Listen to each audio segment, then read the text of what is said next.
नमस्कार। World news में आज अमेरिका और ईरान के बीच फिर से जंग शुरू हो चुकी है। अमेरिका ने पहले ईरान पर हमले किए, उसके बाद ईरान का तगड़ा पलटवार हुआ है, जिससे पूरा पश्चिम एशिया दहल उठा है।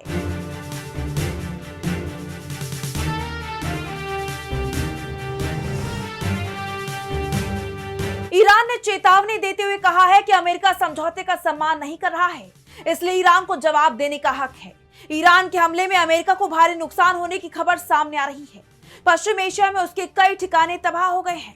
कतर, ओमान, जॉर्डन, यूएई में सायरन बजते सुनाई दे रही हैं। हॉर्मुज़ स्ट्रेट एक बार फिर बंद हो गया है। इस बीच ईरान के सुप्रीम लीडर मुश्तबा खामनेई ने भी ऐलान कर दिया है कि आयतुल्लाह अली खामनेई का बदला अमेरिका से लिया जाएगा।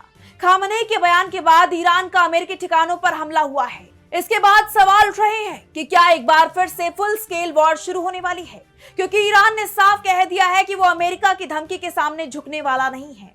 और इस पर हम करेंगे विस्तार से चर्चा, लेकिन आइए जरा उन खबरों को भी देख लें जिन पर आगे होगी बात।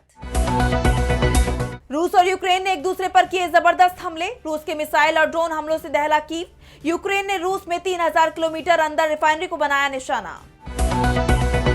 पाकिस्तान पर मंडराए एक और टूट का खतरा। 15 जुलाई को पीओके पाकिस्तान से अलग होने का कर सकता है ऐलान। घबराए मुनीर ने उतार दी सेना। फलस्तीन में अमेरिकी सांसदों को इजरायली उपद्रवियों ने बनाया बंधक। इजरायली सेना ने भी दिया उपद्रवियों का साथ।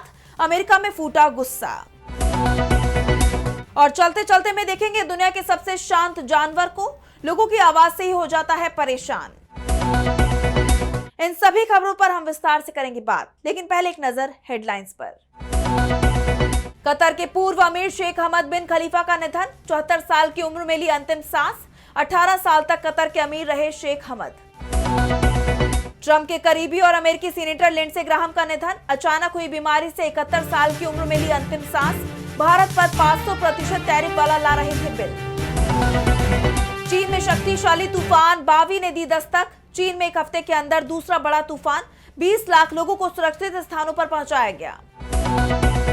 शेख हसीना के बांग्लादेश लौटने की खबर से तारिक रहमान की सरकार परेशान। मीडिया में हसीना से जुड़ी खबरों पर लगाया सेंसर। तो अमेरिका और ईरान के बीच एक बार फिर से जंग शुरू हो गई है। दोनों ही तरफ से एक दूसरे पर हमले किए जा रहे हैं। ईरान के कई शहरों से धमाकों की आवाजें आ रही हैं। लगातार सायरन बजते सुनाई दे रही हैं। वहीं ईरान के पलटवार से पश्चिम एशिया में अमेरिकी ठिकानों पर धमाकों की आवाजें सुनी जा रही हैं। इस बीच ईरान के सुप्रीम लीडर मुश्तबा खामनेई का बयान भी सामने आ गया है, जिसमें उन्होंने कहा है कि ईरान कुछ भी नहीं भूला है। वो आयतुल्लाह अली खामनेई की जान का बदला जरूर लेगा, यानी अमेरिका से ईरान दोस्ती नहीं करेगा। इस बीच हॉर्मुज़ स्ट्रेट को ईरान ने एक बार फिर से बंद कर दिया है। अमेरिका को चेतावनी दी है कि अब ये तभी खुलेगा जब अमेरिका सरेंडर करेगा, समझौता करेगा, और ये समझौता ईरान की शर्तों पर होगा। और पहली शर्त होगी हॉर्मुज़ पर अमेरिका ईरान का अधिकार मानेगा। दरअसल अमेरिकी राष्ट्रपति डोनाल्ड ट्रंप ने पहले बयान दिया था, जिसमें उन्होंने कहा था कि अगर ईरान ने हॉर्मुज़ स्ट्रेट से निकलने वाले मालवाहक जहाजों पर हमले बंद नहीं किए तो अमेरिका भयानक हमला करेगा। ट्रंप ने यहां तक कह दिया था कि अमेरिका ने 1000 मिसाइलों को लॉक कर दिया है, बस आदेश देने की देरी है और ईरान में तबाही मच जाएगी। ट्रंप ने ईरान को 24 घंटे का वक्त दिया था, लेकिन ट्रंप की धमकियां कोई काम आती नहीं दिखाई दे रही हैं। हॉर्मुज़ में साइप्रस के झंडे वाले कंटेनर जहाज पर ड्रोन हमला हो गया। ईरान की नौसेना की तरफ से ऐलान कर दिया गया कि हॉर्मुज़ स्ट्रेट अगले नोटिस तक बंद कर दिया गया है। और इसके बाद अमेरिका ने ईरान पर ताबड़तोड़ हमले शुरू कर दिए। अमेरिका ने बहरीन बेस से मिसाइलें दागी, जो चाबहार, बुशैर, बंदर अब्बास और सीरीक में गिरी। अमेरिकी सेंट्रल कमांड यानी सेंटकॉम की तरफ से कहा गया कि करीब 140 सैन्य ठिकानों को निशाना बनाया गया, जिसमें ईरान को जबरदस्त नुकसान हुआ है। अमेरिकी सेना ने कहा है कि इन हमलों में ड्रोन साइट, नौसैनिक क्षमताएं, गोला बारूद रखने की जगह, कम्युनिकेशन नेटवर्क और तटीय निगरानी केंद्र को निशाना बनाया गया। अमेरिकी रक्षा सचिव पीट हेगसेथ ने कहा है कि ईरान को अब भारी कीमत चुकानी पड़ेगी, लेकिन ईरान ने साफ कर दिया है कि कीमत अब अमेरिका को चुकानी है। अमेरिका को चेतावनी देते हुए ईरान ने कहा है कि जब तक पश्चिम एशिया पर अमेरिका का दखल खत्म नहीं होता, तब तक हॉर्मुज़ स्ट्रेट पर जहाजों की आवाजाही सामान्य नहीं हो पाएगी। वहीं ईरान के रिवोल्यूशनरी गार्ड कोर यानी आईआरजीसी की तरफ से दावा किया गया है कि उसने यूएई, जॉर्डन, कतर और बहरीन में अमेरिकी सैन्य ठिकानों पर हमले किए हैं। जॉर्डन में एक बेस पर मौजूद कमांड और कंट्रोल सेंटर और ड्रोन हैंगर को तबाह कर दिया है। जॉर्डन में अमेरिकी बेस से धुएं का गुबार उठता दिखाई दिया है। वहीं यूएई के रक्षा मंत्रालय ने कहा है कि उसका डिफेंस सिस्टम ईरान से आ रही मिसाइलों और ड्रोनों का मुकाबला कर रहा है। पड़ोसी देश बहरीन में हवाई हमले के सायरन बजने लगे। बहरीन के गृह मंत्रालय ने लोगों से सुरक्षित स्थानों पर जाने को कहा है। कतर की राजधानी दोहा में धमाकों की आवाजें सुनी गई हैं, जिसके बाद कतर सरकार ने लोगों के मोबाइल पर सुरक्षा अलर्ट भेजा है। कतर का डिफेंस सिस्टम एक्टिव दिखाई दिया और आसमान में हमलावर दुश्मन मिसाइलों और ड्रोन को हवा में ही नष्ट होते देखा गया है। कतर ने कहा है कि उसकी सेना ने एक मिसाइल हमले को हवा में ही नाकाम कर दिया। इस बीच ये खबर भी सामने आ रही है कि ओमान पर भी हमला हुआ है। ओमानी सरकार ने कहा है कि देश के मुसंदम गवर्नरेट में ड्रोन हमले हुए हैं। ये खबर इसलिए चौंकाने वाली है क्योंकि ईरान के विदेश मंत्री अब्बास अराक्ची इस दौरान ओमान के ही दौरे पर थे। ओमान और ईरान के संबंध भी अच्छे हैं। सबसे बड़ी बात तो यह है कि ईरान की तरफ से ओमान पर हमले की पुष्टि नहीं की गई है। ऐसे में सवाल उठ रहे हैं कि फिर यह हमला किसकी तरफ से किया गया है। ईरान के तेवरों से साफ है कि वो अमेरिका के सामने झुकेगा नहीं। और अब बात करते हैं रूस और यूक्रेन में तेज होती जंग की। रूस और यूक्रेन के बीच जारी जंग अब और ज्यादा विनाशकारी मोड़ पर पहुंचती दिखाई दे रही है। रूस अब यूक्रेन पर कहर बनकर टूट पड़ा है। रूस ने यूक्रेन की राजधानी कीव पर एक के बाद एक कई ताबड़तोड़ हमले किए। रूस ने बीते दिन यूक्रेन के कई क्षेत्रों को निशाना बनाते हुए मिसाइलें और ड्रोन दागे, जिससे देश को भारी नुकसान पहुंचा है।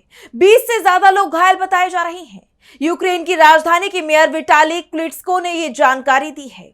उन्होंने कहा है, एक हफ्ते में तीसरी बार रूस ने कीव को निशाना बनाया है। सोलोमेंस्की, डार्निट्स्की और दिनिप्रोव्स्की इलाकों में असर और आग लगने की खबर आई है, जिससे जनजीवन अस्त व्यस्त हो गया है। आसपास की रिहायशी इमारतों को भी नुकसान पहुंचा है। यूक्रेनी अधिकारियों के मुताबिक उत्तरी शहरी सूमी में ग्लाइड बम हमले से सबसे ज्यादा नुकसान हुआ, जिसमें दर्जनों लोग हताहत हुए। दक्षिण में बंदरगाह शहर ओडेसा पर मिसाइल हमले में 2 लोग मारे गए और एक घायल हो गया। राजधानी कीव भी बैलिस्टिक मिसाइल, क्रूज मिसाइल और ड्रोन हमलों का निशाना बनी रही। यूक्रेन की तरफ से रूस की मिसाइलों को रोकने की बेहद कोशिश की गई और उसमें बहुत हद तक यूक्रेनी सेना कामयाब भी हुई। यूक्रेनी वायुसेना ने कहा है उसकी हवाई सुरक्षा ने 111 ड्रोन और कम से कम 2 क्रूज मिसाइलों को मार गिराया। हालांकि वायुसेना ने यह स्वीकार किया कि पैट्रियट सिस्टम के लिए गोला बारूद की कमी के चलते वो बैलिस्टिक मिसाइलों को प्रभावी ढंग से रोकने में नाकाम रही, जिससे ये साफ है कि इस जंग में यूक्रेन पिछड़ता जा रहा है। रूस के सामने यूक्रेन कमजोर पड़ता दिखाई दे रहा है और अब जेलेंस्की ने रूस के हमले की निंदा की है। यूक्रेनी राष्ट्रपति ने मदद की अपील करते हुए एक वीडियो संदेश जारी किया है, जिसमें जेलेंस्की कहते हैं, यूक्रेन अपने राजनयिक प्रयासों में बदलाव लाने पर जोर दे रहा है ताकि साझेदारों से मिलने वाली सैन्य मदद प्रतिबद्धताओं को तेजी से लागू किया जा सके। विश्व नेताओं के बीच हुए समझौतों को तेजी से और पूरी तरह लागू किया जाना चाहिए, जिससे ये साफ हो जाता है कि यूक्रेन अब अपने दम पर ज्यादा वक्त तक रूस के सामने जंग के मैदान में टिक नहीं पाएगा। यानी रूस के साथ ये जंग यूक्रेन को भारी पड़ती जा रही है। अब आगे बढ़ते हैं और बात करेंगे पाकिस्तान की। पाकिस्तान इस वक्त गृह युद्ध से चल रहा है। एक तरफ बलूचिस्तान और खैबर पख्तूनख्वा में पाकिस्तान की सेना और पुलिस जवानों पर हमले हो रहे हैं। सेना अपनी पोस्ट छोड़कर भाग रही है, जिससे पाकिस्तान के army chief field marshal Asim Munir अपनी ही सेना के कमांडरों पर भड़के हुए हैं। उन्हें सख्त एक्शन लेने के आदेश दे रहे हैं। वहीं पाकिस्तान अधिकृत कश्मीर में भी बवाल तेज हो गया है। यहाँ हालात इतने खराब हो चुके हैं कि मामला पाकिस्तान के विभाजन तक पहुंच गया है। प्रदर्शनकारियों का नेतृत्व कर रही जम्मू कश्मीर जॉइंट अवामी एक्शन कमेटी यानी जेएसी ने शहबाज शरीफ की सरकार को चुनौती दे दी है। उसने कहा है कि 15 जुलाई को पाकिस्तान की असेंबली से आजादी का ऐलान किया जाएगा। इससे पहले पीओके की राजधानी मुजफ्फराबाद तक एक बड़ा लॉन्ग मार्च आयोजित किया जा रहा है। जेएसी ने पाकिस्तान की सेना को फौरन शहर खाली करने का अल्टीमेटम दे दिया है। उनकी सरकार से शहबाज शरीफ और सेना को शांतिपूर्ण इलाके को टेरर जोन बताने की कोशिश को खारिज कर दिया है। दरअसल ये पूरा बवाल पीओके में होने वाले चुनावों के चलते मचा हुआ है। प्रदर्शनकारियों ने 27 जुलाई को होने वाले विधानसभा चुनावों से पहले 38 सूत्रीय आर्थिक और संवैधानिक मांगों को पूरा करने का अल्टीमेटम दिया है। प्रदर्शनकारियों की मुख्य मांगों की बात करें तो इसमें शरणार्थियों के लिए आरक्षित विधानसभा की 12 सीटों को खत्म करने की बात कही गई है। इन सीटों को इस्लामाबाद की तरफ से स्थानीय चुनाव के नतीजों में हेरफेर करने का जरिया माना जा रहा है। और इसी के चलते ये प्रदर्शन भड़का हुआ है। इसके अलावा जेएसी की तरफ से यह भी कहा गया है कि पीओके को उसका हिस्सा मिलना चाहिए। पीओके में बिजली का उत्पादन सबसे ज्यादा होता है, फिर भी यहाँ बिजली कटौती होती है और सबसे महंगी बिजली भी पीओके के लोगों को मिल रही है। बिजली का बड़ा हिस्सा पाकिस्तान के पंजाब प्रांत को सप्लाई कर दिया जाता है। इन मांगों को लेकर प्रदर्शन शुरू हुआ, लेकिन सेना की सख्त कार्रवाई के चलते यह अब बेकाबू हो चुका है। प्रदर्शनकारियों ने विदेशी मीडिया को पाकिस्तानी सेना का अत्याचार देखने के लिए न्योता दिया है। हालात उस वक्त तेजी से बिगड़े जब पिछले दिनों एक प्रदर्शन के दौरान आसिम मुनीर के आदेश पर पाकिस्तानी सेना ने निहत्थे लोगों पर फायरिंग शुरू कर दी। इसमें 30 लोगों की मौके पर ही जान चली गई। इसके बाद से ही प्रदर्शन तेज हो चुका है। वहीं पाकिस्तान की सेना इस प्रदर्शन को सख्ती से कुचलने की कोशिश में जुटी हुई है। सेना ने पीओके में कम से कम 17,000 से ज्यादा सेना के जवानों को रावलकोट भेजा है, जो इस पूरे प्रदर्शन का केंद्र बना हुआ है। सेना ने प्रदर्शनकारियों को चारों तरफ से घेर रखा है और ये माना जा रहा है कि अगर हालात खराब हुए तो कई लोगों की जान जा सकती है। अब बात करेंगे इजराइल में बंधक बने अमेरिकी सांसद की। ये खबर बेहद हैरान करने वाली है। अमेरिकी सांसद रो खन्ना इजराइल पहुंचे थे। यहां से वो फलस्तीन के दौरे पर गए थे, लेकिन उनका ये दौरा उनकी जान पर बनाया। इजरायली उपद्रवियों ने उन्हें और उनके पूरे काफिले को बंदूकों की नोक पर बंधक बना लिया। हैरान करने वाली बात यह है कि अमेरिकी सांसद को डराने के लिए जिन खतरनाक मशीन गनों का इस्तेमाल किया गया वो खुद मेड इन अमेरिका थी। अमेरिकी सांसद ने इसे लेकर नाराजगी जताते हुए कहा, हम लोग एक ऐसे गांव पहुंचे थे जिसे इजरायली उपद्रवियों ने पूरी तरह बर्बाद कर दिया था। वहां के स्कूल और घरों को नष्ट कर दिया गया था। जब हम उसे देख रहे थे तभी कुछ गुंडे अमेरिका में बनी M4 मशीन गन लेकर आए और उन्हें रोक लिया। उन्होंने रास्ता ब्लॉक कर दिया और फिर इजरायली सेना को बुला लिया। इजरायली सेना भी अमेरिकी सांसद का साथ देने के बजाय उन उपद्रवियों के पक्ष में खड़ी दिखी। उन्होंने बहुत बड़ी गलती की है। रो खन्ना ने इस पूरे मामले में अपनी सरकार पर भी सवाल उठाए। उन्होंने कहा कि अगर आप फलस्तीनियों के मानवाधिकारों, गजा की तबाही और वेस्ट बैंक में रंगभेद के खिलाफ आवाज नहीं उठा सकते तो भले ही मजबूत हो, लेकिन नैतिक रूप से कमजोर हैं। जबकि अमेरिकी सांसद रो खन्ना के सहयोगी कैमरून कास्की ने कहा कि हमारी टीम को 1 घंटे से ज्यादा वक्त तक रोक लिया गया, जिसके बाद हमने यरूशलेम में मौजूद अमेरिकी दूतावास से मदद मांगी, तब हमें छोड़ा गया। इस मामले में इजरायली सरकार ने चुप्पी साध ली है, लेकिन जिस तरह से अमेरिका के सांसद को बंधक बनाया गया और इजरायली सेना ने भी उपद्रवियों को साथ दिया है, उसके बाद अमेरिका में इसे लेकर गुस्सा दिखाई दे रहा है। ये विवाद ऐसे समय में सामने आया है जब अमेरिका में नवंबर में मिड टर्म चुनाव होने हैं। इस चुनाव से पहले एक सर्वे सामने आया है जिसमें डेमोक्रेटिक वोटर्स के बीच इजराइल की लोकप्रियता 59% से कम होकर मात्र 22% हो गई है, जिसके बाद अब कई अमेरिकी सांसद इजराइल को दी जाने वाली $3.8 अरब की सालाना सैन्य मदद पर रोक लगाने की मांग कर रही हैं। और अब चलते चलते में बात करेंगे दुनिया के सबसे क्यूट जीव की। दुनिया भर में ऐसे कई जीव हैं जिनके बारे में आज भी ज्यादातर लोग नहीं जानते, लेकिन क्या आपने कभी ऐसे जानवर के बारे में सुना है जो आपकी आवाज से ही इरिटेट होकर सुसाइड तक कर सकता है? आज हम आपको एक ऐसे ही जीव के बारे में बताने जा रहे हैं जिसकी मासूमियत से भरी बड़ी बड़ी आंखें और चेहरा देखकर आप भी अपना दिल हार बैठेंगे, लेकिन इसकी मासूमियत ही इसे दुनिया का सबसे सेंसिटिव जानवर बनाती है। हम बात कर रहे हैं फिलीपींस के जंगलों में पाए जाने वाले फिलीपींस टार्सियर की। पेड़ों की टहनियों पर रहने वाला ये छोटा सा जीव इतना संवेदनशील होता है कि तेज आवाज, कैमरे की चमक या इंसानों की ज्यादा हलचल भी इसे गंभीर तनाव में डाल सकती है। यही वजह है कि जब पर्यटक इसे देखने पहुंचते हैं तो उन्हें एक खास हिदायत दी जाती है, यहाँ शोर बिल्कुल मत कीजिए, बस दूर खड़े होकर खामोशी से इस नन्हे जीव को देखिए। दरअसल टार्सियर का शरीर और उसका नर्वस सिस्टम बेहद संवेदनशील माना जाता है। लगातार शोर, कैमरे की फ्लैश या बार बार छुए जाने से ये बुरी तरह तनाव में आ सकता है।